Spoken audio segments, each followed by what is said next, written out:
the LLB, your marks are not weighted completely on the final exams. In the GDL, 100%, everything, your entire mark, the diploma you get, all of it is weighted entirely on the exams that you take at the end of the year. So another advantage of the LLB is that because you're taking it for 3 years, you have time to immerse yourself in legal experience. So honestly, this is a time management and very personal thing.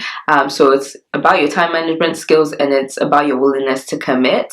But if you have 3 years in undergrad, then you are able again to be undertaking mini pupillages, pro bono. Again, this is something you can do during the GDL, but a lot of students in the GDL will also try to apply for pupillage, and so will LLB students. And what I usually find, or what was the case for me, is that a lot of us were new in the legal area. We knew nothing, we'd practiced nothing beforehand, and so in terms of making pupillage applications, they want to see that you've kind of gone out of your way to see if this is the field and the career for you. You've undertaken, again, pupillages, you've done some work, you've volunteered with this institution or charity, which is something, again, because coming to the GDL we probably didn't have, and during the GDL year is something that we have to, it's experience that we have to accumulate. Doing that in a year versus doing that in 3 years is a lot more challenging and a lot more difficult. So if you have 3 years to kind of spread out the different things that you would do and engage in to rack up, some points on your resume, to really, again, see if this is something that you want to do, it's fantastic, it's great. So in terms of time period, that's another thing that the LLB offers you. You can again do that in the GDL, but it is a tighter schedule between when you start pupillage applications when you finish. With the LLB, if you do the LLB in England or in Wales, or whether that is being physically on the campus, which again, we don't know if that's going to be happening for a long period of time, or online, you can do an LLB online. If you do that and you have an LLB degree from an English or Welsh institution, it does save you some cost down the line. So international students that are coming from different jurisdictions that have not taken or do not have any degrees from England or Wales, there are certain costs that you're going to have to bear. I would say 90% of my life has probably been in international, that I've operated in that international student category. So I will cover a lot of things that international students need to be looking out for. So I will be giving as much information to help international students as I possibly can. But yeah, that is one of the advantages of the LLB, is that because you have a degree from here, you're going to be able to avoid certain costs that people that do not have an undergraduate degree from here can absolutely not avoid.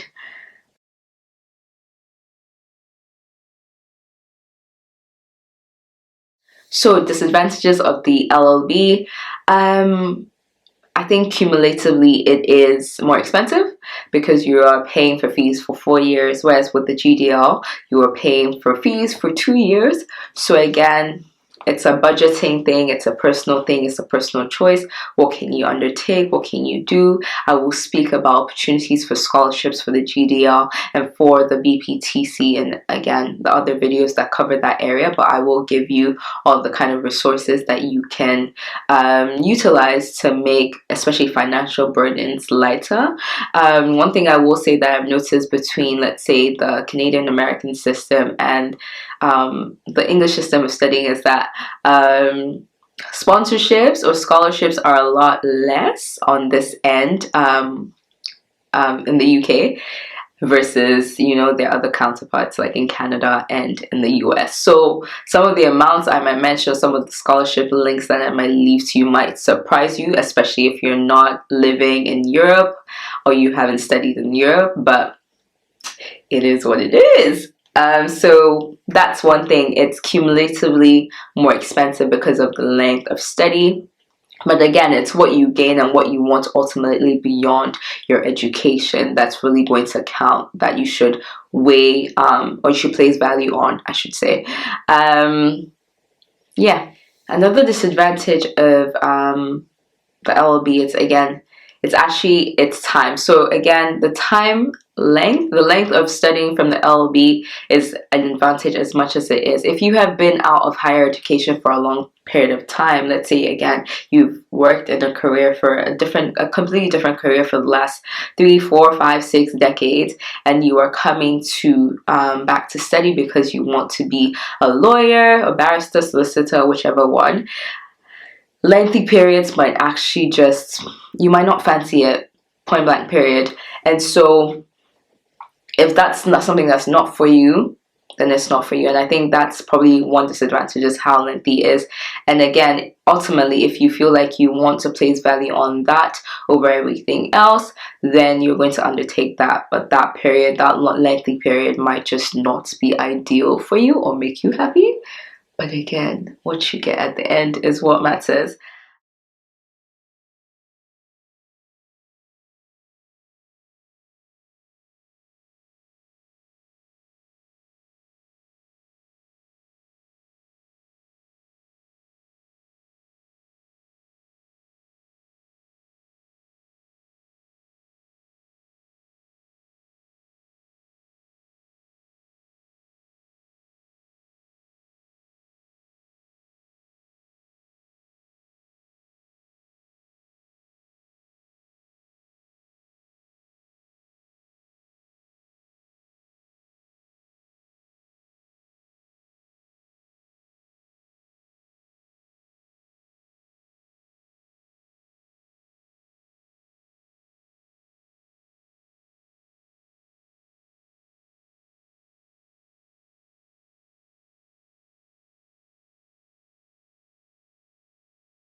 Advantages of the GDL.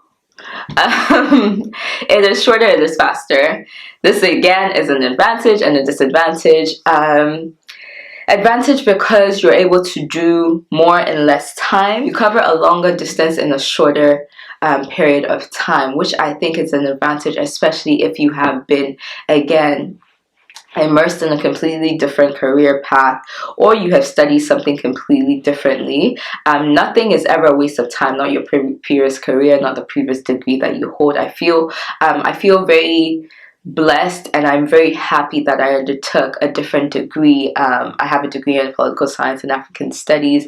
I think there's a lot that has come from having undertaken that degree that has helped me to where I am now. So I wouldn't do anything differently. I don't feel like I wasted time and I should just jump into law. There are a lot of areas that things that I studied that I feel like I would definitely not have had the opportunity had I just jumped into the LLB right away. So there's a lot of writing skills that you attain from, let's say, a multidisciplinary institution. So in the sense that even though I have a degree in political science and African studies, during my 4-year undergrad, I took courses in psychology, I took courses in gender studies, I took courses in linguistics. At some point, I actually passed. I got an A. And then I did microbiology and some French classes. I don't know why I did microbiology. Do not ask me. I do not need it for anything. But alas, here we are. But being able to kind of jump around, do sociology and all of those different courses while still pursuing courses that were very dedicated to the degrees that I have now, allowed me to just open up my mind, open up my brain, learn from different people, learn from different people from different backgrounds, and assimilate a range of information that I otherwise would not have had I done the LLB in terms of sitting in the classroom. You can do that by reading. There's everything on YouTube now. It's fine. But I'm glad that I got to speak to and interact with professors and with other colleagues that were immersed in those particular fields and just knew what they were talking about for the most part. So yeah, it's not in any way a disadvantage that you have a different background, and so the GDL allows you the opportunity to jump right into doing law if that's what you have decided that you want to do, and you just go straight into it. There is no pause button whatsoever, so it is really fast, which is really good, because then you are getting into the field you want kind of right away without dilly-dallying about the bush. But again, because it's so short and so fast-paced, I found that was definitely difficult and challenging, in that it really pulled on all my abilities to manage my time, being in a new city, being in a new country. And literally, I landed on a Sunday on the 18th of September. I remember this very vividly. And then on the 19th of September, Monday, at 8 a.m. in the morning, I was on the tube, rush hour. Never experienced that before in my life, and in class. So it is a bam, bam, bam, bam, bam, bam, bam experience. And if that is just not you, if you like to take your time to learn, you are going to feel disadvantaged, and you probably are going to be disadvantaged. I will also talk about personal experiences with depression, anxiety, and what kind of came with the shortness and fastness of that course, so that you are, again, prepared. So that is one advantage, one disadvantage. Overall, it is less expensive cumulatively, because it's 2 years. You're paying for two different years, along with the other costs that are associated. So again, this is a major advantage, because you're paying for all these costs in 2 years, whereas if you're doing the LLB, it's 4 years prolonged. And when I say cost, I'm not just talking about tuition, but tuition, statute books, which you need to get. Thankfully, one thing in England is a lot of your tuition covers your books, at least for the GDL and the BPTC, which is fantastic, because that was not the case in Canada. At UBC, that was not the case. But those costs, transportation costs, living costs, housing, and then just other things, taking care of yourselves, medical expenses, all of these things are peak. So you do need to be prepared and take this into account when you're choosing your path. The last advantage I would say of the GDL is, these are not the only, there are many more, but these are the ones that have stood out to me in my experience. But the last one I would say is that the GDL is an incredibly, incredibly respected and renowned diploma in England and Wales. Incredible. There's so many barristers that have been in practice for decades that literally started off their legal career with the GDL. So being in this jurisdiction, if you plan to continue here, you will not be looked down on. It's not some shady way of trying to become a lawyer. Actually, it is very intense, and it takes a lot of willpower and commitment to make it through. And so it is very respected. And a lot of the barristers you meet in practice, and when you go to chambers evenings, when you're doing the BPTC, they will tell you that they started off their careers with the GDL. So I'm absolutely, something that I was very proud of, is something that was very encouraging. And when I would speak to barristers about their journey, just to know that they went through all of the craziness and all of the intensity that I did, and they are standing before me fully well accomplished, happy with their choices. And yeah, so you can undertake any of these courses full-time or part-time. Part-time means that time period of which you're spending and studying is extended. So with the GDL, you can undertake it for part-time for 2 years. An LLB, I believe, it spreads out maybe to 4 years. It depends on the institution. And so you have, again, flexibility options if you have kids, if you have family, if you have other dependents, if you have multiple businesses, if you're a CEO, this, that, whatever it is, you, again, can adjust this life decision or life addition to your current situation. One thing I will note right now is that it's not every university in England and Wales that provide the GDL conversion course. The only reason I knew about this course is because of my dad. So actually, shout out to my dad on this video. It's great having parents and a support system that are very invested in your success and in your life goals. So my dad actually brought it up with me because, again, law has been something that I've been wanting to do for a really, really, really long time. And that's how I came to know about the GDL. I had no clue about it. But again, I said because it's a renowned diploma in the UK, a lot of people in the UK know about it, but it is not every university that actually teaches the GDL. So there are very specific GDL providers, there are specific BPTC providers, and there are specific LPC providers. If one provider provides, let's say, the GDL, it doesn't necessarily mean that they provide the BPTC. So this is information that you have to look up.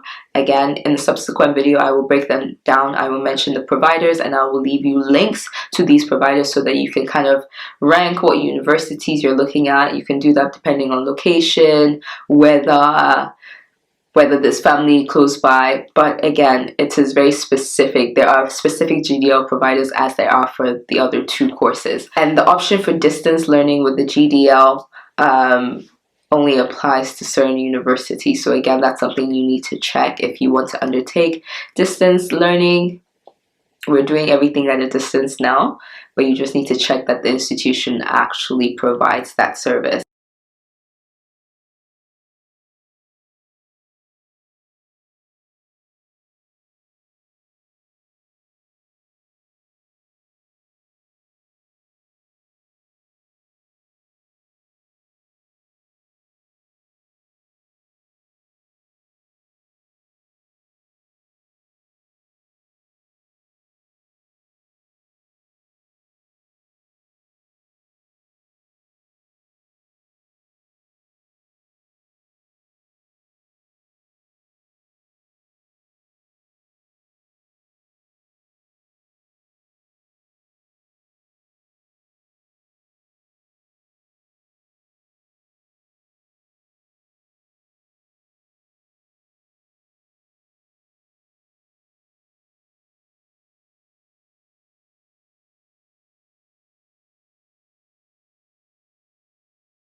So yeah, those are kind of just the intro tips that I have for today.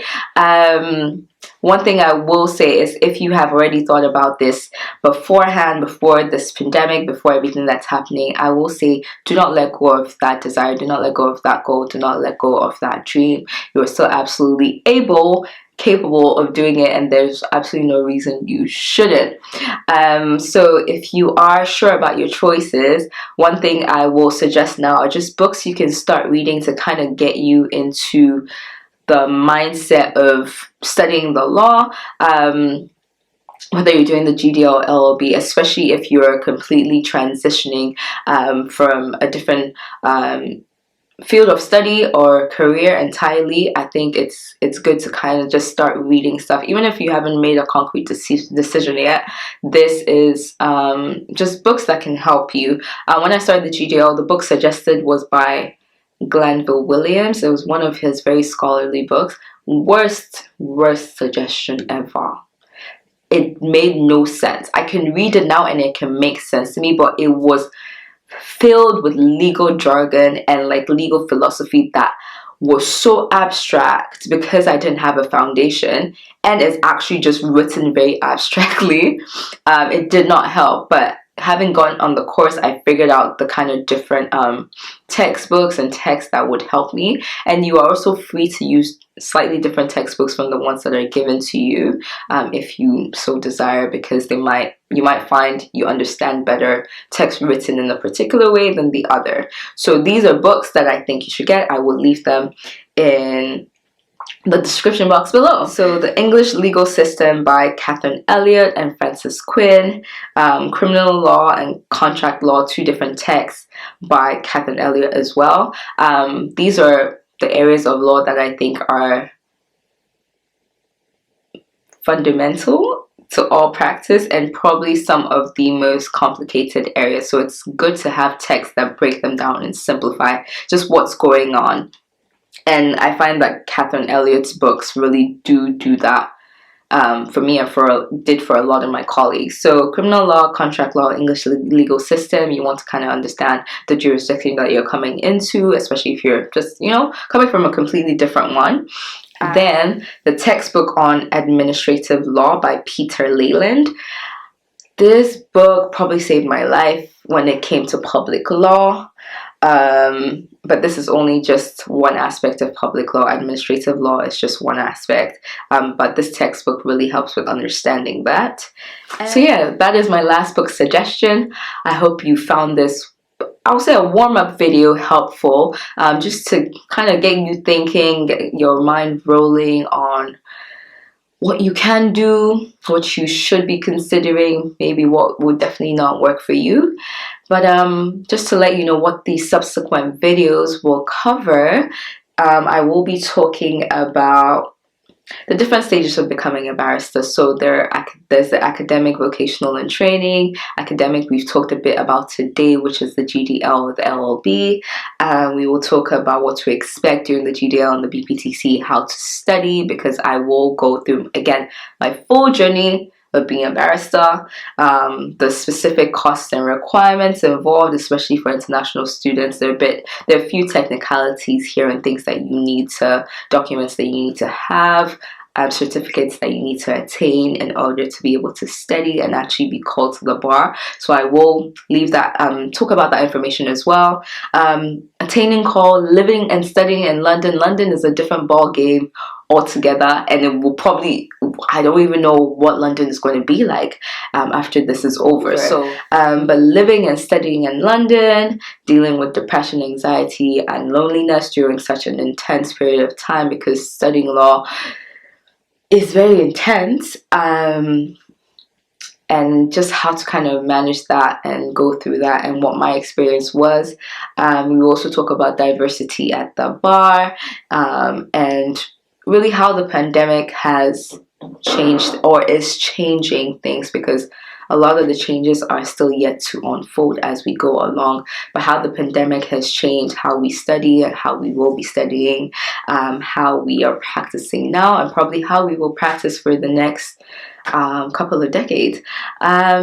But yeah, so this is the warm-up intro video. It's a little long, but I needed to kind of lay out the platform and just the foundation on which I will be speaking to you subsequently from. So I hope this has, again, just tickled your fancy a bit. If you've never thought about a legal career, maybe you are thinking about it now, and I just hope that this information is helpful. I know it will be. Had someone told me all the things I'm about to lay out for you, I do think my journey will be, or would have been, slightly different.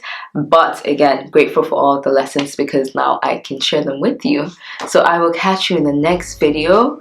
Please just subscribe to my channel, turn on that bell so that you know when I've uploaded a new video, and we can go from there. So I'll catch you in the next video. Goodbye. So the application process for the GDL is done through a portal. It's called LawCab. I will leave all of these links below for you, so it's nice and easy for you to get to. So you do it through a portal, you sign up, you log in, you start your application process. I cannot remember if there is a deadline on how long those applications can be in there for. I did mine pretty quickly, I think within a month, max a month and a half. If not a few weeks. I think I was done with my bachelor's degree and I just jumped right in and did it. And you actually get responses from the universities pretty quickly. I got my response within a week. So you get your feedback, you get your either you get your acceptance or your rejection. God forbid it's a rejection, but you do get a response from